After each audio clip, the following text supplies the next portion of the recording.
Okay, let's do 3 more problems today. Read the first one, Braden. Practice problem. Dina paints the front and back of the door. The door is 79 inches high and 34 inches wide. How many square inches does Deanna paint? Okay, what am I looking for? What am I going to look for, Ethan? Area. How do you know that? Because it says how many square inches does Daniel paint? Yes, so we have square inches tells me I'm finding area, and if I'm painting, I'm finding area, right? So I'm going to anonymous words and put equals area next to them. Do y'all see how I'm making notes on my problem? Yes. Should you do that on your problems? Yes. Even if I'm not doing it with y'all? Yeah. Yes.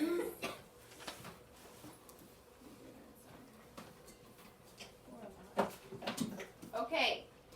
What would help me to really see what's going on in this picture? Ooh. Tatum? Draw a picture. I'm going to draw a picture. Here's my door. Okay. How high is it? 79 inches. Or 79. 79 inches. And how wide is it? 34. 34 inches. And how do I find area? You multiply 79 by Hold on, whoa. What am I multiplying and how do I know what I'm multiplying? Where am I looking? Your formula. Yes. What is my formula? A equals Length width times width. Times width. B times H or S times Yes. X. I'm going to use length times width. Remember, on your assignments, your daily assignments, on your unit test, on your STAR test, when you have a problem dealing with area, perimeter, or volume, what do you have to write down first? Your formula. Your formula. Do I know my area yet? No. So I'm going to rewrite A. Do I know what my length is? What is it? 79. Okay.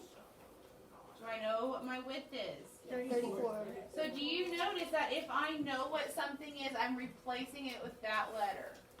Or I'm replacing that letter with the number. I'm plugging in what I know. Can I multiply these now? Yes. Okay. Miss Ketchum, on our formula, is it okay if we put every formula on there? Like, Yes, if you're going to write every formula, I would write it next to each other just so you can I write like, fill in what you know underneath it. okay. I wrote like A equals length times width, A equals B times H, and A equals S times S. That's okay.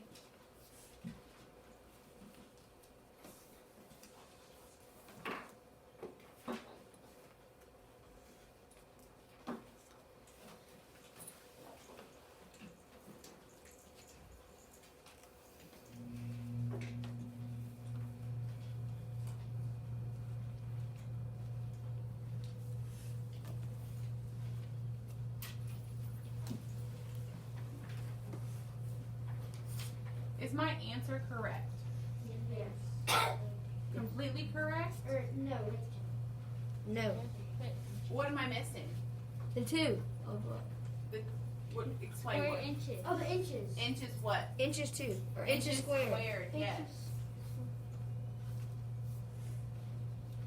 So we could say 2,686 inches squared or 2,686 square inches. That is not an inch.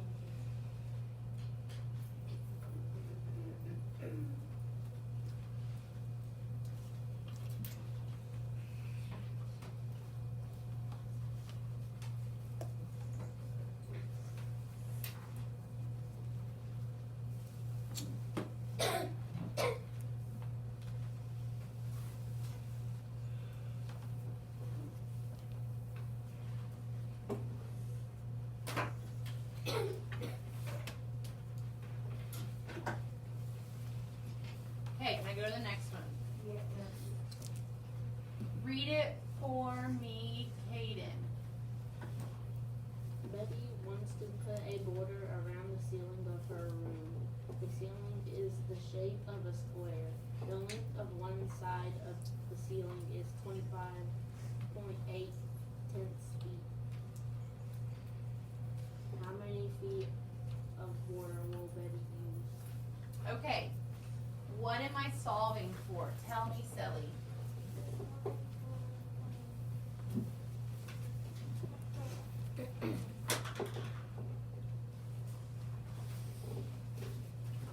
Area, perimeter, or volume? How do you know we're solving for a perimeter? What words told you that?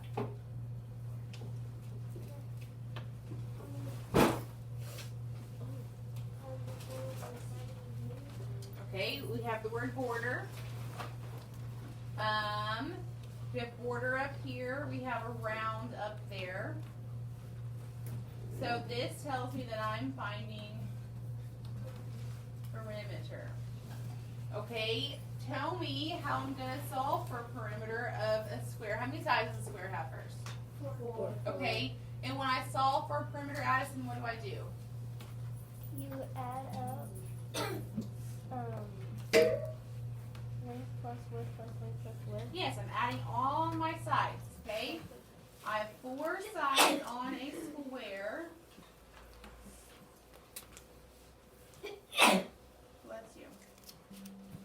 What else can I draw to help me see what's going on? A picture, a square. Okay, so this is 25 and 8/10 feet. This is 25 and 8 8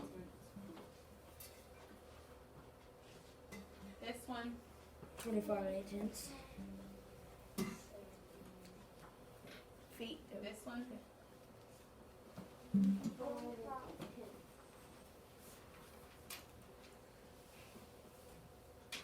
Okay, do I know what my perimeter is yet? Nope. Do I know what one of my sides is? Yes.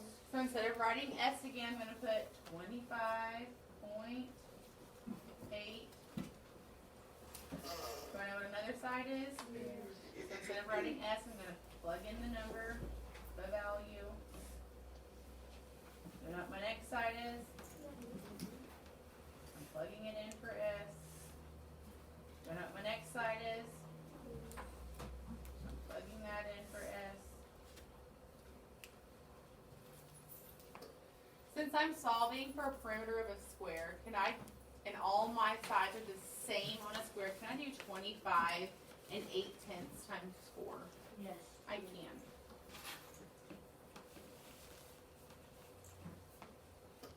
Does that mean for every perimeter problem I can take one side and multiply it by 4? No. No. Would it work for every perimeter of a square? Yes. Yes. I just added them together. Me too. 8 times. If it makes you more comfortable for me to write down adding up, I can for sure do that. It doesn't matter which one we do, right? As long as we get the answer. Miss Ketchum. Sir. So we can add or multiply, doesn't matter. On a square. On a rectangle, you could not multiply times 4. I know. You could multiply by 2 though. You could multiply length by 2 and width times 2 and add those together for a rectangle, yes. 10, 23, 2, 4, 6, 8, 10. So perimeter equals 3 and 2 tenths. 2/10 what? Square. Square inches. Is it square inches? Feet. Is it square feet? Yes. Did I multiply any of my sides together? Yeah. Look at my formula. If you did 25.8 times 4, you did not multiply each side together. You multiply the number of times you did 28.5 or 25.8. On perimeter, my units are not squared or cubed. It would just be feet.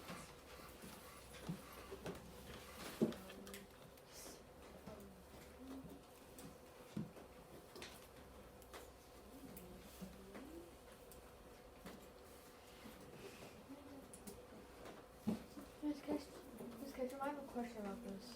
Okay. If the inside of it was like centimeters, or if the inside, if you were doing like, Hold on, please. Y'all need to stop talking and respect him. if Be you were doing, respectful.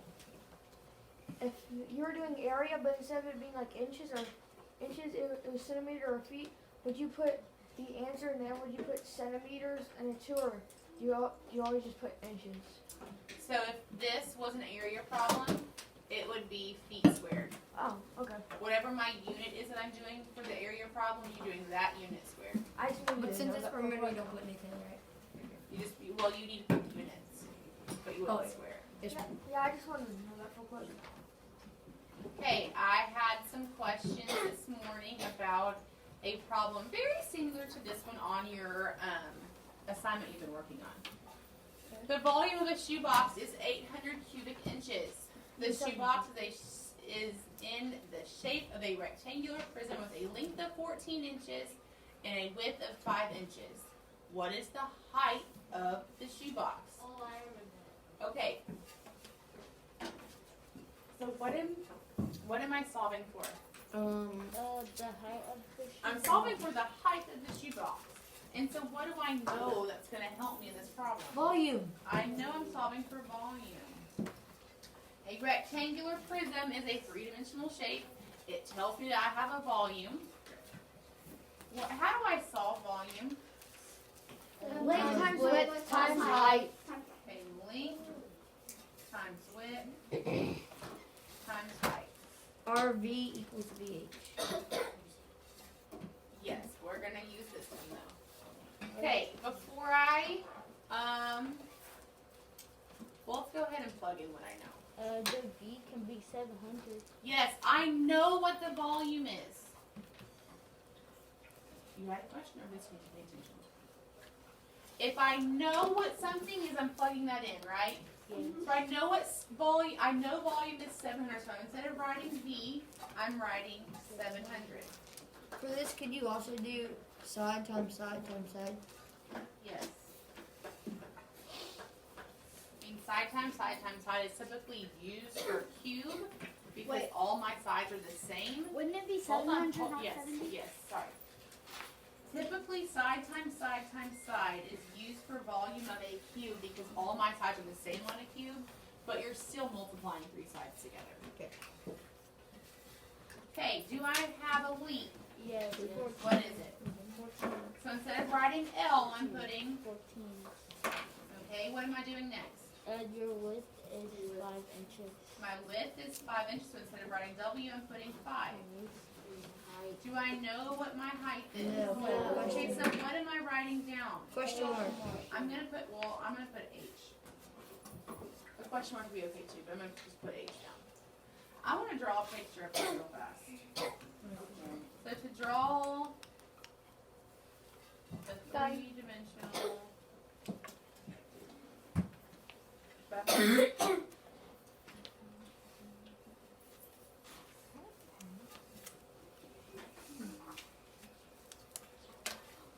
so you draw the rectangle, extend your line back, extend your line back, connect. I'll have that part done. Ready to go on or wait for a minute? Okay, wait.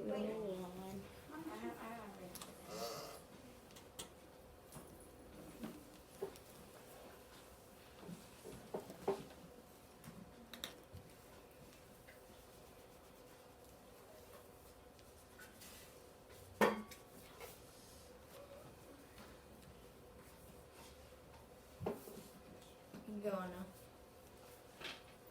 Okay, now I'm going to extend this line down. And I'm going to take this line right here at an angle back. Oh. Art lesson 101 with Miss Ketchum. So what did you get to my lesson today? Boston, I drew a square. I know. If it doesn't work, it's okay. Like I promise you, you're not gonna get in trouble for not having a perfect three-dimensional figure in the math class. No, it's like a block of cheese. I'm also going to do dotted lines going down and dotted lines going back. And then, well,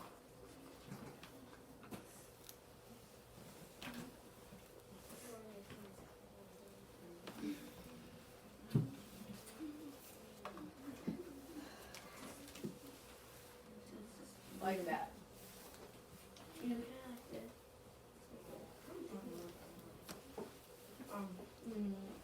Okay, can I label this box now?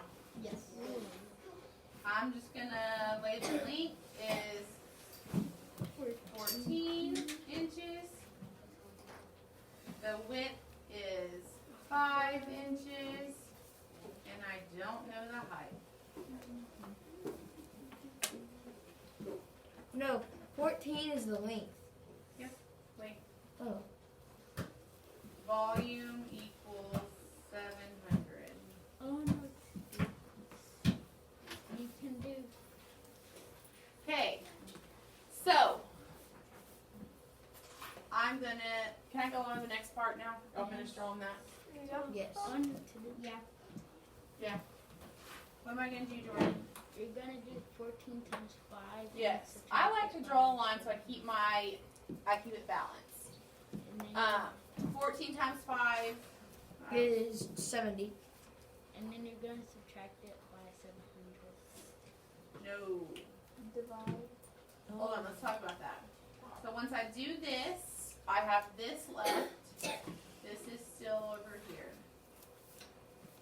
It'll be 70 times 10. You get 700. Okay. I am multiplying this problem, right? So to be able to get rid of this 70 to have just H left over, I have to do the opposite.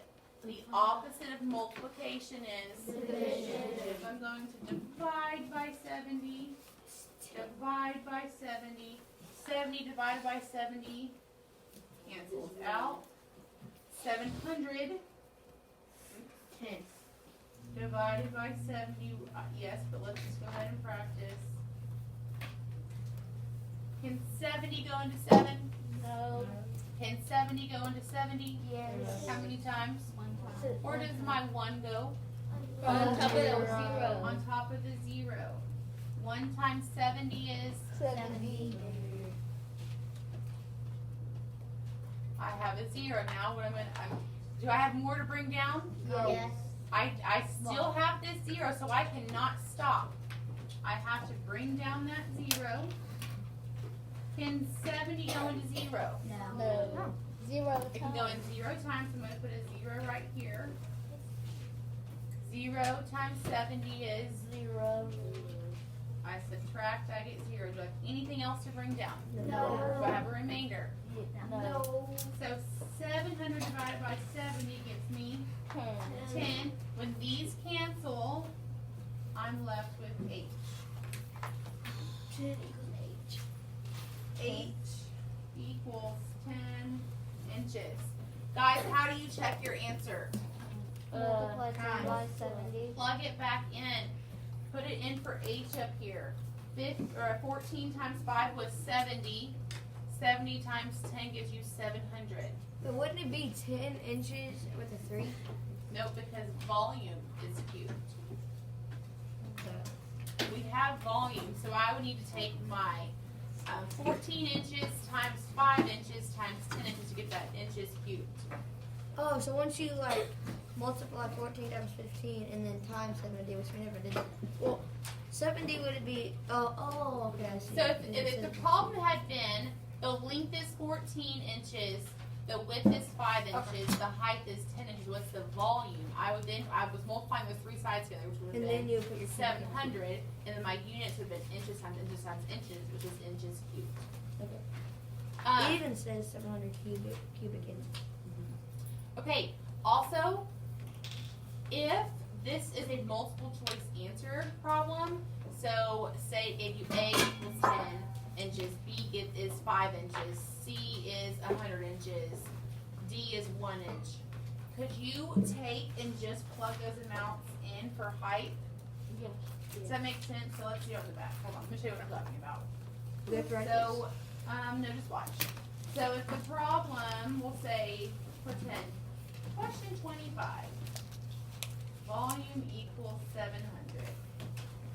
Length equals 14. Width equals 5. H, we don't know. A equals 5 inches. B equals 10 inches.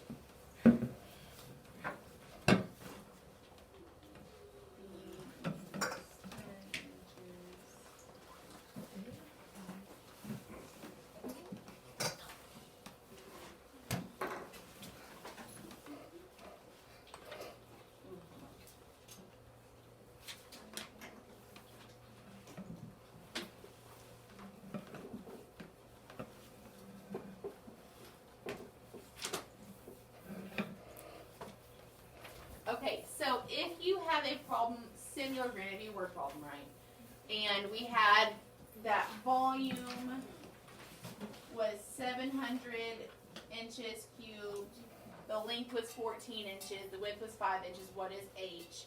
Y'all can take and write your formula. Take and plug in what you know. And then take A, plug it in for height. 14 times 5 was 70 times, what's 7 times 5? 7 times 5 is 35. Would that get me 700 inches cubed? So A would not be the prop answer. Then I could do B. Volume equals length times width times height. My length is 14. Width is 5. Height is 10. That gives me 70 times 10. Does that give me what I'm looking for? Yes. Okay, so that could be a possibility. Then I could do C. No, see what I'm doing still? Okay, cool. 14 times 5 times 630.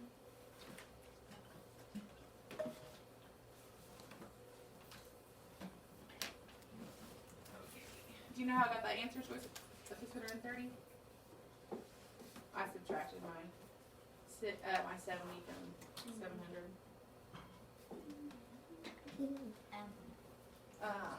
That would make the volume 44,100. Is that what I want?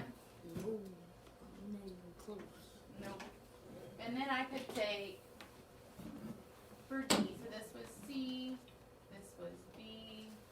This was A. This is D. Length times width times height. 14 times 5 times 1.